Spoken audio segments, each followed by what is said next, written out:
ষষ্ঠ বাৰ্ষিক মাকুম পথাৰৰ আঞ্চলিক ৰঙালী বিহু সন্মিলনৰ প্ৰস্তুতি তুংগত দুদিনীয়া বৰ্ণাঢ্য কাৰ্যসূচীৰে মাৰ্ঘেৰিটা মাকুম পথাৰত উদযাপন কৰিবলৈ লোৱা ষষ্ঠ বাৰ্ষিক মাকুম পথাৰৰ আঞ্চলিক ৰঙালী বিহু সন্মিলনৰ প্ৰস্তুতি তুংগত উঠিছে। অহা ২৭ আৰু ২৮ এপ্ৰিল শনি আৰু দেওবাৰে দুদিনীয়া বিস্তৃত কাৰ্যসূচীৰে অনুষ্ঠিত হ'ব। ইতিমধ্যে ৰঙালী বিহু সন্মিলনৰ প্ৰস্তুতি প্ৰায় সম্পূৰ্ণ হৈ উঠিছে। এই বৰ্ষৰ ২৮ তাৰিখৰ সাংস্কৃতিক সন্ধিয়াৰ মুখ্য আকৰ্ষণ অসমৰ জনপ্ৰিয় কণ্ঠশিল্পী আচুৰ্য বৰপাত্ৰ গোহাঁই গীতৰ শৰাই।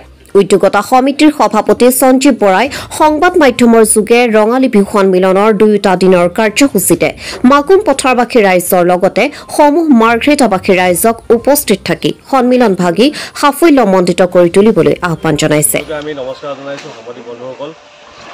ইতিমধ্যে আপোনালোকে গম পাইছে বৃহত্তৰ মাকুম পথাৰ আঞ্চলিক ৰঙালী বিহু উৎসৱ আমাৰ জ্যেষ্ঠ বাৰ্ষিক আমাৰ ২৭ আৰু ২৮ তাৰিখে আমি দুদিনীয়া কাৰ্যসূচীৰে আমি আমাৰ পাইনাৰ ফিল্ডত আমি অনুষ্ঠিত কৰিব গৈ আছোঁ।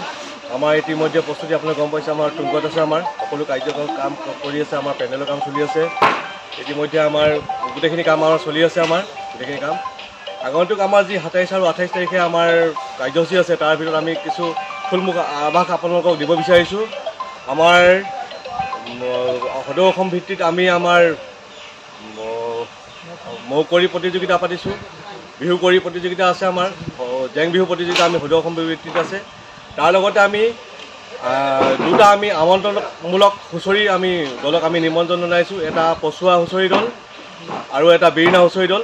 ২৭ তাৰিখে আমাৰ এটা হুঁচৰি দল আহিব আমাৰ আৰু ২৮ তাৰিখে দুটা দিনত আমাৰ দুটা হুঁচৰি দল আহিব। লগতে আমাৰ দেৰগাঁৱৰ পৰা আমি নিমন্ত্ৰণ কৰি আনিছোঁ আমি শান্তি মিলন গোষ্ঠী আমি বাৰে ৰহঙীয়া আমাৰ সাংস্কৃতিক গোষ্ঠী এটাক মাতি আছোঁ। লগতে আমাৰ ইয়াত স্থানীয় শিল্পীসকলেও আমাৰ দুদিন আমাৰ কাৰ্যসূচীতে তেখেতক অংশগ্ৰহণ কৰিব। আমাৰ মুখ্য আকৰ্ষণ হৈছে আমাৰ শেষৰ দিনাখনি মুখ্য আকৰ্ষণ আমাৰ আচুৰ্য ২৮ এপ্ৰিল অসমৰ জনপ্ৰিয় শিল্পী ইতিমধ্যে আপোনালোকে সকলোৱে গম পায় জনপ্ৰিয় শিল্পী আচুৰ্য বৰপাত্ৰ আমাৰ ২৮ তাৰিখে আমাৰ ইয়াত গীত পৰিৱেশন কৰিব আহিব। আমি সদৌ অসম সকলো মাৰ্ঘেৰিটাবাসী মাকুম পথাৰ ৰাইজক আমি কৰজোৰে অনুৰোধ জনাইছোঁ আমাৰ এই অনুষ্ঠানলৈ আহি আমাৰ এই অনুষ্ঠানটোক সকলো ক্ষেত্ৰতে আগবঢ়াই নিয়াত সাফল্যমণ্ডিত কৰিব বুলি আশা ৰাখিছোঁ। ধন্যবাদ।